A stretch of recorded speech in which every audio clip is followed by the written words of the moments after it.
Well, I said earlier that Saturday was a special day for a lot of us, and had that championship team over at my house late that night, and it was just fun to reminisce. It was fun to realize some guys that really appreciated a lot of things, so I enjoyed that. The reunion went well, and of course the fans were great. But now it's getting ready for Indiana, and another concern. I mean, with Mike and what's all that's going on, it's obvious that there's a lot of news, but it doesn't change that this is, and it was said to be the team with Oregon picked to win it. They were a very talented team. The talent has not changed. They have struggled as of late, but every loss seems to be a close loss, especially Maryland, Purdue, and Michigan lately.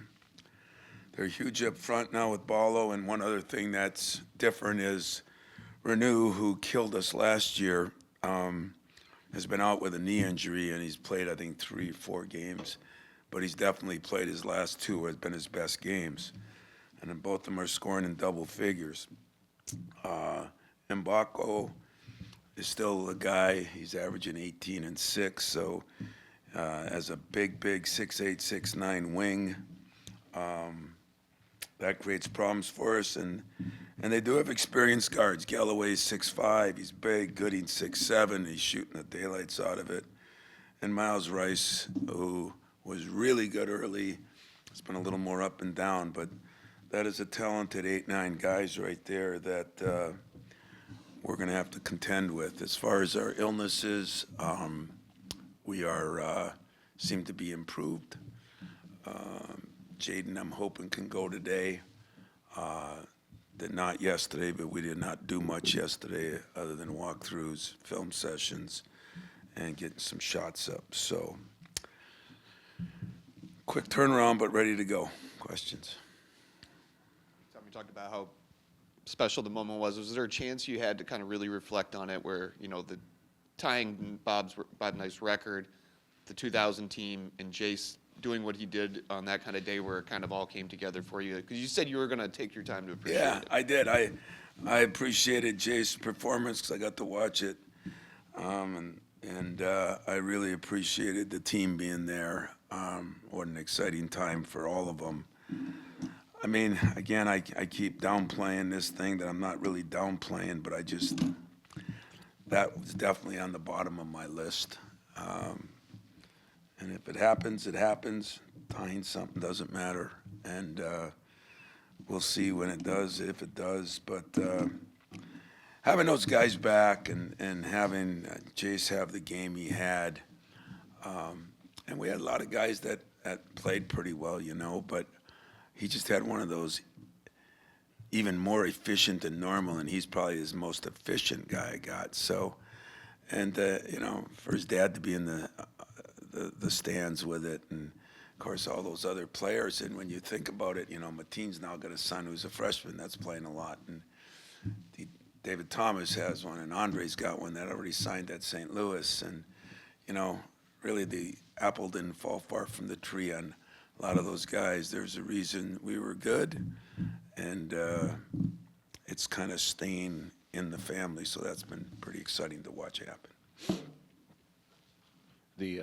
The job that the 3 guys did in the post for you, kind of with the way Jace played, maybe went a little bit overlooked. But I'm wondering what you've seen from Jackson, but also, I mean, Cooper in this last 4 or 5 game stretch seems to have really turned a corner for you. I would agree with that. I think, Coop was almost pronounced dead. He just was not playing very well. I've got a new sign in my office that a quote from Pat Summitt that talks about if you're, if you aren't able to say what your mistakes are, it's hard to improve and get better. And I remember Coop walking in my office, and I said, "What's going on?" And he said, I won't say exactly what he said. I'm not playing very well. But he knew it. And so we talked about some things that we thought would help him improve on. And he's been working on his free throws a lot. But I think he put more emphasis into saying, you know what, I've got to work on my jump hooks and that. But to help his team win, I got to be able to defend. I got to be able to rebound. I got to be able to make free throws. I got to be able to run the court. And I think he has been, Jax has had more good games, of course, and had a great game the other night. But I think Coop has just done what you said. Last 5 games, he's made a big difference in our team. A year ago down there, some different personnel, but they were big, and it was obvious that you guys weren't, or at least able to counter what they did in the post. And I'm wondering, when you see it line up this big with Ballo, who you faced before, and you brought in Zapala, you brought in Fiddler, you're bigger. Is this sort of a little bit of a test of the versatility and size that you've brought into I think counter? it is a lot. When you watch Omar, he's definitely in better shape. I think he's lost some weight. He's so big, it's hard he seems to be moving better. And like I said, the Renew thing, the problem is you almost got to watch tape on last year, because up until the last 2 or 3 games, he wasn't playing, or he wasn't playing nearly, with a pretty good knee injury from what I was told. Together, which they've only played together sparingly in these last couple of games, they're a load, and that's going to be an issue, And you look at the games they've lost, and they were all right in them, and now getting Renew back, I think, as I said, when you play 20 games, a long season, you have everybody seems to be having these 4 and 5 game losing streaks. Or, a lot of Maryland early, UCLA was, Oregon, now Indiana. I mean, these are talented teams. Some of it is the schedule, some is when you play them, and some of it, in all honesty, is the injury. Like Illinois still could be the best team out there, and they've had injuries, illnesses, sicknesses, mono. I mean, they've had a lot of different things that have done that. So I would say this will be a big test for our bigs in a lot of ways. That's for sure. Tom, sort of big picture, not asking within the context of this game or last game, but watching college basketball, I was wondering, you've had Shimon now for more than half a season. I'm wondering, with having a guy like that and his background and everything, does that inform maybe at all your future preferences or anything in recruiting? Like, is it like that guy, a big with that type of skill set, is that something you might be prioritized more moving forward now that you've had him for a little bit, whether he's European or not, but Yeah. having a guy like that at that position? It's funny because you've seen things go like this, especially in the last even couple of years. It was almost like nobody would even talk about a big guy. And now our league's got a ton of them. I don't know if it's like the stock market or if it's like the housing market or what, but it just seems to be changing a lot. So would we always like to have a guy like that, he's starting to make free throws. He does have size. He's got some skills down there. Sure, we would, and no matter where you got him from. But just as I say that, we'll go back to small ball pretty quick here. It seems like it's really fluctuated, hasn't it? I mean, I don't know what it seems to you, but it sure is a lot more bigs in our league right now. I mean, we have 5 or 6 7-footers. I mean, that was almost non-existent other than, the big kid from Purdue for 3-4 years. Tom, I know you don't want to talk about the record so much in depth, but I'm curious, if and when you do break it and you think about Bob Knight, what memories are you going to think of? Oh, I have a lot of good memories. I mean, you have to have the memory of him throwing the chair just because it was iconic, And but I mean, I have memories of the Olympics. I have memories of just standing behind Judd watching him shake Bob's hand and over things. I have memories of him kind of sneaking up on me in my first game down there and telling me how bad the officials are going to be. And he did it right in front of the officials. And the 4 of them laughed, and I was scared to death. So, of course, the first win was against them, and we weren't that good, and we found a way to win that game. That was a great memory, and probably one of my best memories is when we beat them down there the year we won the championship, and he told me that we were good enough to win a championship after the game, and he was great about everything. So, you know, I'm sure there's a lot more. You just asked me now, but you know, I look at there's always going to be goods and bads in a guy's career, and there's always going to be issues, and but I think he did a lot more good for the game for most of his career. You know, things like they always do if you don't be careful, they make it crazy before it's over. You know, when I look back at, you know, some guys that I respected in the profession that I'm in, both football and basketball, but for me, it'll be an honor and a privilege if that day comes.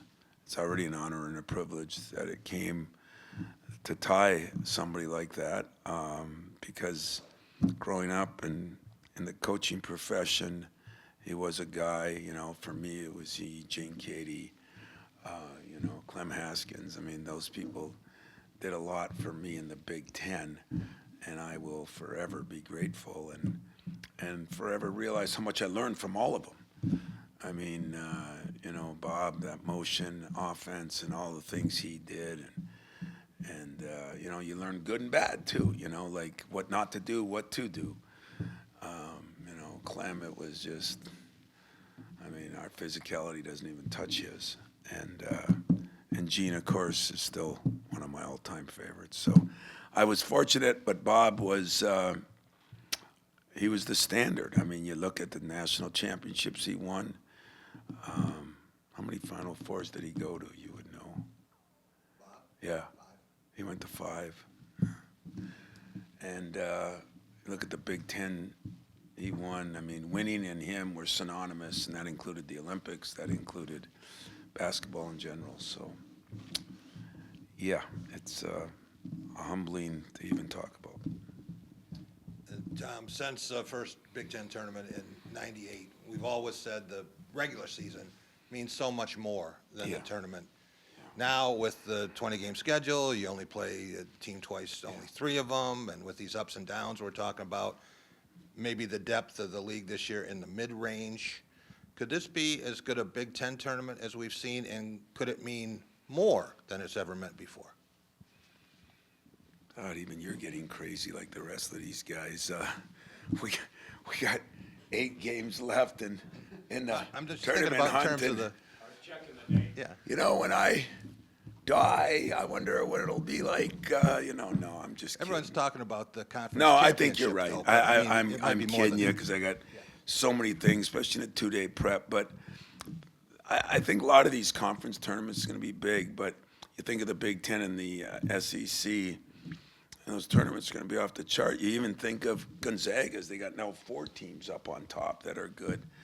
But ours,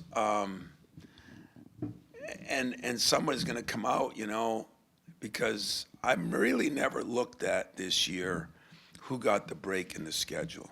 You know, I'm not sure who did and who played once and who played twice. And other years it was more definable.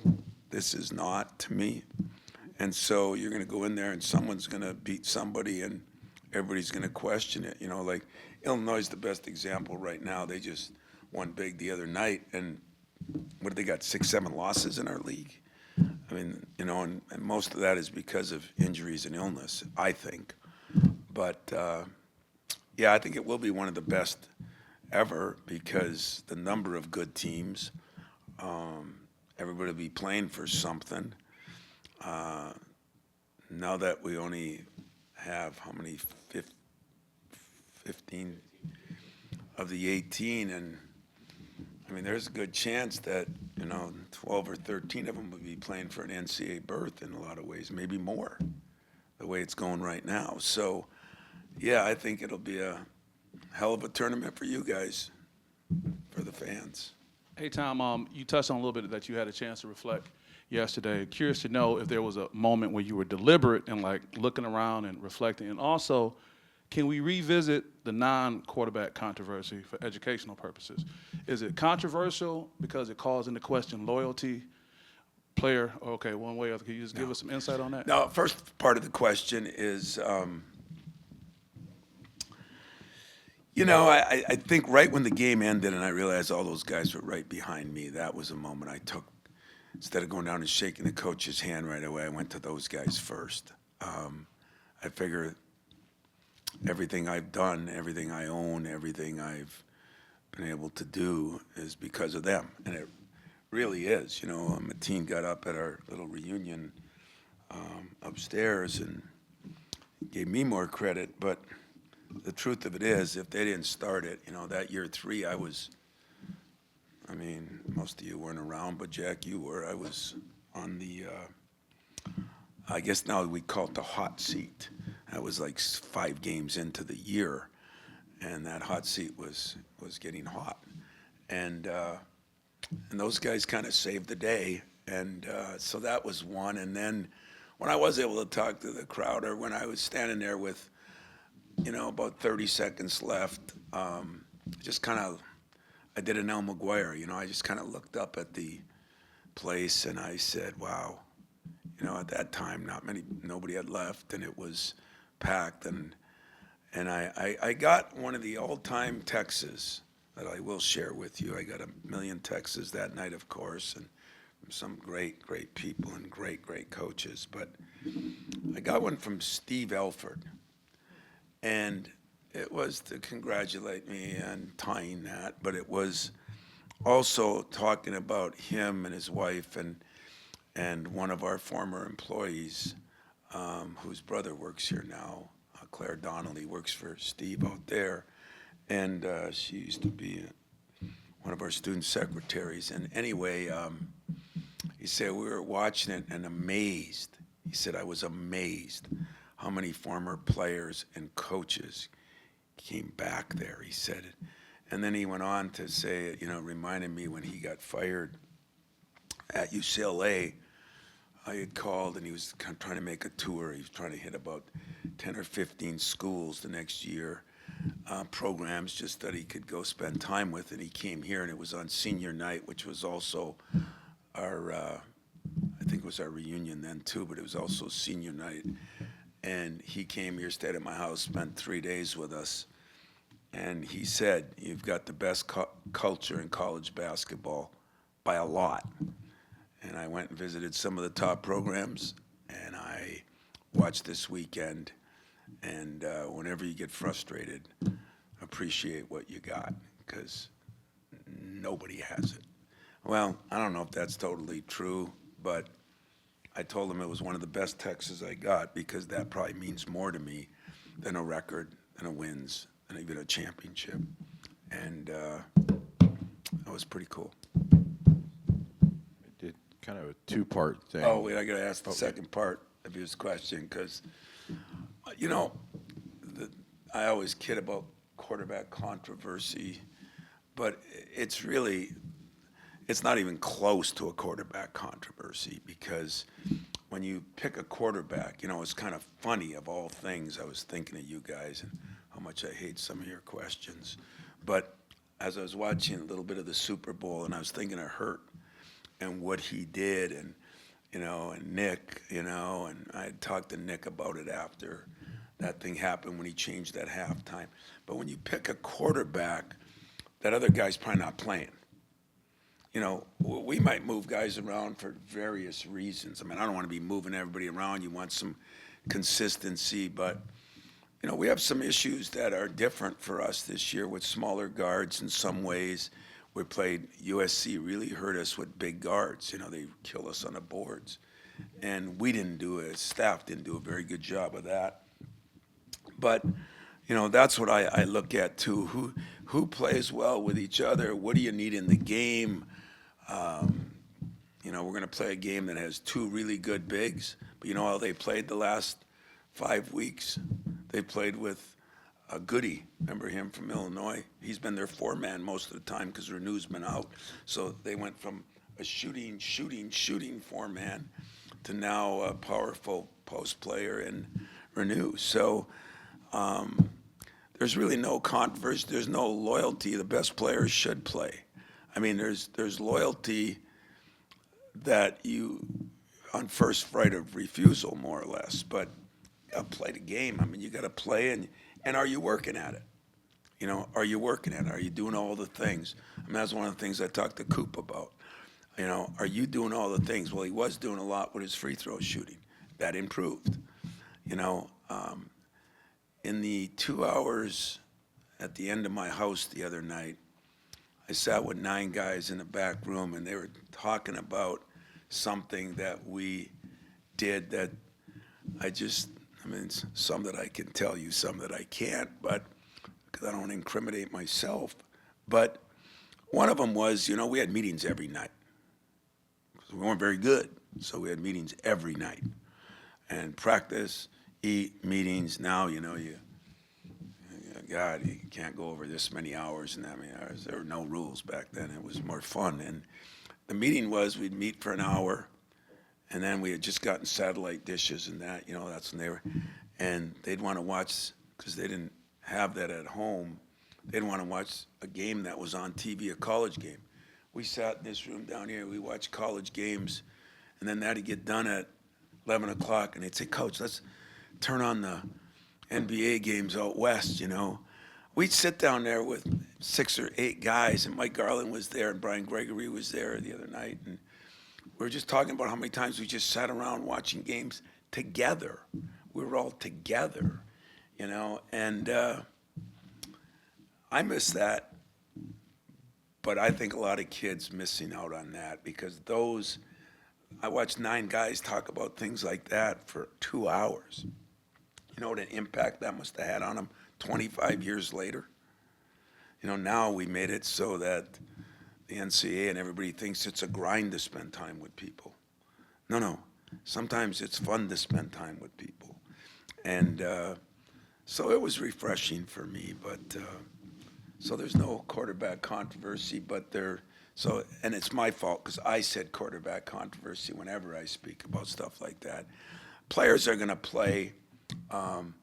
If I change things here and there, whether it was Coop or could still be Coop, or minutes are probably going to stay the same or change. I told you minutes are going to change a little bit.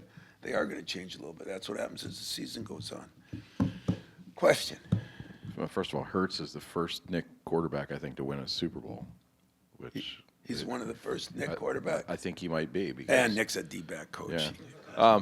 This is just talking about Bob Knight. One of the things going back to Saturday's game is that the line where you get the technical, and then afterward there might be a few more calls. Like I'm wondering about how you've in your career, first of all, found that line, because I think Chris Collins got ejected the other night, and how you've been able to manage that. And two, with Mike having played for Bob, do you feel like that would make any more motivation for Indiana coming here to kind of, I mean, beyond the normal of that? For sure. I mean, I think they'll be motivated, you know, still for their coach. I think Mike will be motivated. You know, the line, I don't know about the line. I bet you half you were hoping I threw a chair, right? So you could say, I knew you were. Listen, I think the last, you know, everybody kind of, once you do something, that's what you do for life, you know. I mean, I haven't had many technicals in the last 5, 6, 7 years at all, and you know, I mean, I thought it was warranted. I knew it could hurt us. I didn't look at it like I'm going to get more calls. I can promise you that. Those days are over, because there's too many officials now. You got too many people all around the country. You know, when it used to be the Big Ten, was Judd was there, we'd get the same guys every other game, it seemed like. Now it's different than that. So that wasn't even in the thought process. I was not happy with some calls, whether it was right or wrong, but thank God I had 15,000 other people that weren't happy with the same calls, and on some of them, I might even had some media guys that weren't happy with those calls. So I'm not that good like Bob was. I mean, his was strategic, but he was the guy then, and those officials, there was a smaller group of them. I would never go into a game thinking I could influence anybody or that I would, because half the time I don't even know the guys I'm having anymore. That's odd for thinking that you've been in the league 40 years. Tom, you mentioned Jaden and the health earlier.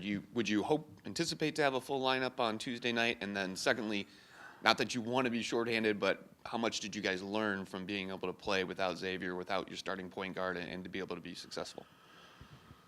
Well, I think every time there's some adversity, you learn something, sometimes positively, sometimes negatively. You know, like when we always go on the road, or if we're at home, and the other team comes up with an injury right before the game, I swear to you, 9 out of 10 times for that one game, it seems like a team plays better sometimes. You know, things, it just happens that way. But you know, what I learned most in that game is, you know, Jace has been efficient all year. He's been efficient, probably averaging 7, 8 shots a game, and he got 13 in this game because he had to play more minutes. I also know that we had some guys, a lot of guys that got tired, so the strength in numbers thing is still very valuable to us. But like I said, the minutes may change some. You know, and but I was impressed. I was impressed that Trey came back and made some shots in that second half that were critical, and that we got the ball in there to Kohler, and he did a very good job. But when you have a game like Jace had, it wasn't that he hit a bunch of wild shots. I mean, he just hit some good shots, and I think. You know, are they going to guard him different now? Maybe. Was it a surprise to them? I don't know. I know he can do those things because I see it every day in practice. Now to that level, that was a special night. You know, it was maybe that was for Dad. You know, but it was just cool the way it happened, and it wasn't like I sat there and said, "Wow, he made some shots he could never make again." I thought the greatest part of what he did is he took a lot. In fact, one time he came to me and said, I took a bad shot. I said, yeah, everybody's allowed one, and that's about what he had. He took a lot of good shots, and he made good shots. So I was pleased with that, and pleased the fact that he got to the line and he didn't have one turnover. I mean, that's taking care of some things, to be honest with you. I do. Jaden would, I mean, like we woke up today and my phone said, no bad news. I mean, it was 3 days in a row. We woke up and somebody was sick. And then when we heard the stuff from UCLA and a few other teams, a lot of people were getting sick. And it wasn't anything that lasted 3-4 days. It was like that 2.5 day thing, but no bad news today. So, and then I talked to Jaden and our trainer today, and that he should be able to practice. You know, at what level, I don't know. And I think the other 2 guys will definitely practice. Thanks, guys.